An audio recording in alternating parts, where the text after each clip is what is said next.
Fabrice Cher, bonjour. Vous êtes responsable du département Fusion-Acquisition Mid-Cap chez UBS Wealth Management.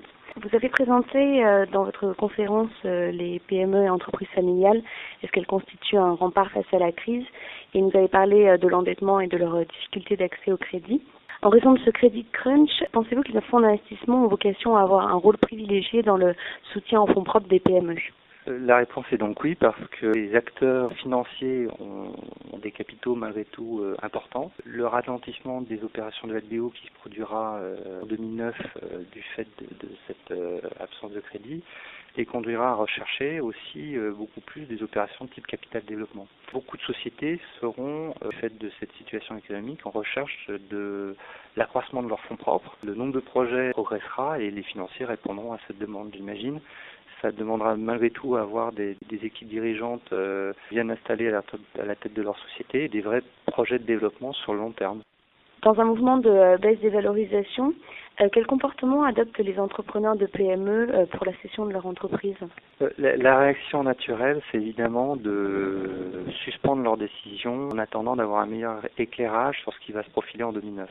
Un dirigeant qui est à la tête d'une société qui fonctionne très bien, qui n'a pas d'urgence à imaginer céder sa société ou à faire une opération capitalistique, va inévitablement attendre d'avoir une meilleure visibilité économique générale et particulière sur sa société avant d'engager un processus quel qu'il soit, que ce soit pour faire une opération de LPO ou d'imaginer de faire une opération de cession industrielle. Dans un contexte de difficulté d'accès au crédit, comment se sont adaptées les opérations de buy-out et de private equity? Alors, la plupart, parce qu'il se monte encore des opérations donc, de LBO, il s'en montera inévitablement et nécessairement en 2009, surtout sur les secteurs d'activité qui continuent d'attirer, et ils sont nombreux. L'adaptation est assez simple, c'est une adaptation du coup des financiers qui structurent et qui mettent des mises de fonds propres beaucoup plus importantes dans les opérations qu'ils conduisent. Et ce sont des banques qui ont fortement réduit le niveau des leviers par rapport aux profitabilités des sociétés,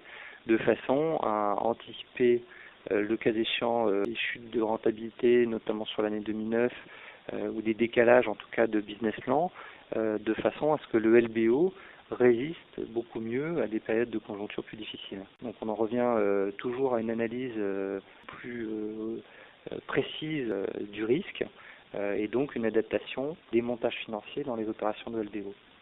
Peut-on s'attendre à une augmentation du nombre d'opérations de croissance externe des PME? Oui, pour deux raisons. Les financiers ont d'ores et déjà commencé à faire ce qu'on appelle de travailler leur portefeuille en fait, donc de réfléchir et de travailler beaucoup plus sur leur participation, de façon à saisir les opportunités qui seront probablement nombreuses en 2009, pour eux de faire des acquisitions au travers des différentes participations qu'ils portent. Ils appellent ça donc des build-up. C'est aussi une opportunité pour eux puisque la baisse des valorisations des sociétés non cotées représentera une opération intéressante pour mener à bien ces build-up. Donc c'est une période assez favorable. L'autre phénomène, c'est que les équipes de financiers, qui sont malgré tout des petites équipes, à partir du moment où elles seront moins occupées de toute façon sur des opérations d'investissement de premier ordre, c'est-à-dire de LBO, occuperont leur temps à travailler beaucoup plus en profondeur sur leur participation et seront beaucoup plus proactifs dans la recherche de cibles, dans l'identification d'opportunités. À partir du moment où ça crée de la valeur pour faire croître la taille de leur participation. Considérez-vous qu'Alternext reste une alternative valable dans la cession des PME familiales? Moi, j'ai toujours dit qu'en fait, les marchés financiers n'avaient pas un rôle de liquidité. Lorsqu'on décide de vendre une entreprise, on la vend soit à un industriel, soit à un financier.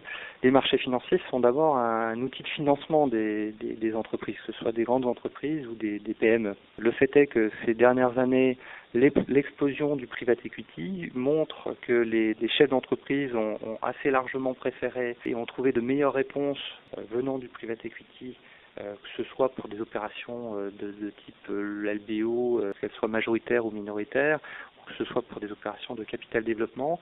Il y a une maturité du private equity qui est assez forte et qui démontre un choix des chefs d'entreprise de plutôt se tourner vers ce type d'acteurs financiers que vers les marchés organisés, donc les bourses. Mauricia, merci.